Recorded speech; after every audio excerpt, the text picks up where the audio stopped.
Festival of the Lost, here we go again. As you guys already probably know if you're subscribed to the channel, that yesterday I made a video rambling about this year's festival event. So if you're somebody who's not subscribed yet, head down below and make sure that that red button is gray. It would mean the world to me. And we just hit 2,000 subscribers the other day, so thank you guys all so much for the support. It really does mean the world to me. So in this video, I wanted to kind of get into more detail about the events inside Destiny 2 and where I would like to see them moving forward. So first up, let's go ahead and take a step back to this year's Summer Solstice event. So if you guys remember that event, Bungie basically allowed players to go ahead and farm high stat armor with very specific roles. It was something new they tried out, but also something that I really admired them for doing. It gave players access to make high stat builds extremely easily. And I actually made a video a while back going over how easy it was to actually make triple 100 stat builds during that event. So if you guys want to go check it out, I'll actually leave it down in the pinned comment section below if you guys are curious to know what it was actually like. Anyways, if you played during that event, you know exactly what I'm talking about, and I was kind of hoping Bungie would implement something along those lines into this year's festival event. Now I know we could sit down and argue on whether or not that Solstice event was too strong for free-to-play players, however I think it had some potential for these other events. In case you don't remember, the only weapon we could actually chase during that event was the something new hand cannon. It was basically all focused on the high stat armor. And with the festival event here, it's all about the weapons, except 3/4 of them are previous year's ones. Now don't get me wrong, the Mecha Brace sniper rifle is really good and has some really good perk combinations, but it's literally all we got. If you want to go ahead and spend your hard-earned Bright Dust or swipe your card, you can go get the new mech outfits, but that's really not included with the event. So if you can start to see the comparison I'm making here, it's that the event was just an extreme lack of effort. So with the Solstice event, it showered you with loot. You could earn a whole new set of armor, you could focus it to be high stat, you could farm for a new weapon, and Bungie made the activity much easier. And with the festival event, we got the same thing as last year, except it didn't work and we got one new weapon and that's it. So if I was a new light player and also as a veteran player looking at it, I look at it basically the same way.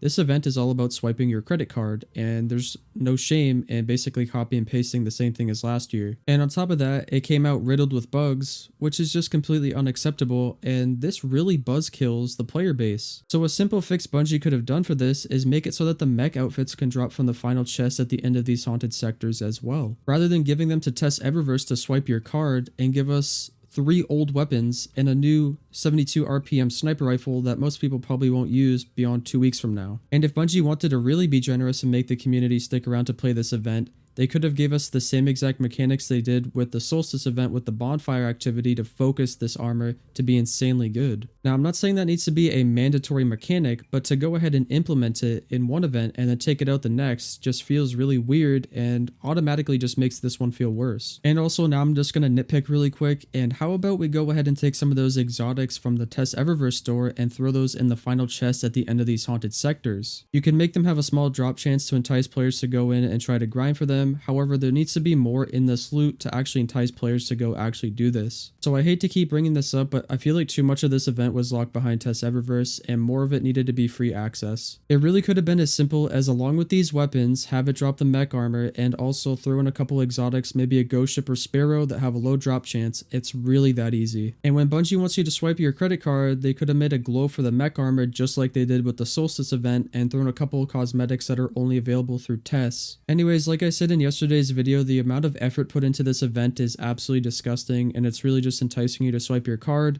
All we got this year was a new sniper rifle with an origin trait. Next up, let's talk about some of these event currencies. So we have 3 currencies. We have spectral pages, which you get by completing activities with a mask on. You get manifested pages by transforming them by killing headless ones in the lost sectors, and also candy. So first up, the rates that you earn these currencies is pretty generous, and I have absolutely no problem there. And also, I totally agree with needing to convert them into manifested pages by doing the activity. That makes complete sense. The problem is that once you're done with the book, these currencies are totally irrelevant to you and have 0 meaning, which I mean isn't that big of a deal, but then again that comes back around where there could have been more loot overall, maybe high stat armor, and these pages could have been used for that sort of a system. And this might be a crazy take to some of you, but maybe allow players to save these pages up when they're done with the event so that way they can use it to convert these weapons into adept weapons when they complete the activity. This could be a super simple way to give players some incentive to keep playing the activity and chasing these weapons, and also give some uses to your currencies that become irrelevant after day 5 of the event. Anyways, I think you guys can see where I'm going with that. There's basically endless opportunities Bungie could have experimented around with, but yet they didn't do any of them. And as a a matter of fact, they actually took more away and hurt the player base more than they actually gave us and helped us this time around, which, you know, honestly, I can't say I'm surprised after this happened so many times. Next up, we have candy really quick, and this is basically an irrelevant currency. You need so much of it in order to buy these bags from Ava Levante. The loot that these bags give you is absolutely horrible. The armor is never high stat, and the weapons are just open world drops. You might as well just decrypt Umbrals at Master Rahul if you want to do that. Also, I don't even know why there's a blue bag option here. The blue bag should give you what the purple bag currently does, and there should be a purple bag that actually gives you something good. Anyways, that is me nitpicking again, and I don't mean to go too far down that rabbit hole. But anyways, candy could have had much more potential, and right now, it's basically something that's just spammed on your screen every time you kill an enemy with your mask on, and there's nothing good to get out of any of the bags you actually spend it on. So just to recap that, I wish Bungie gave these two currencies more uses, especially once you're done with the event, because they left them right where they did last year, totally useless. However, at least Bungie acknowledged that Ava Levante's weekly bounties are not giving players adequate amounts of bright dust, so they will be compensating us later on down the road, which is kind of nice to hear. And also day one, when the majority of players were having a problem progressing their quests and transforming their spectral pages, Bungie should have honestly just taken the servers down ASAP once they figured out there was a problem and brought them back up once it was fixed. Honestly though, it wasn't that bad, but if we keep going with that mentality, these problems will keep resurfacing every single time Bungie is given the opportunity to do so. So that's why I'm making this video in the first place. Anyways, this stuff is sadly pretty typical from Bungie at this point, and I hate to see it. Anyways, have fun swiping your credit card at Ava Levante this season. Catch you in the next one. Peace out.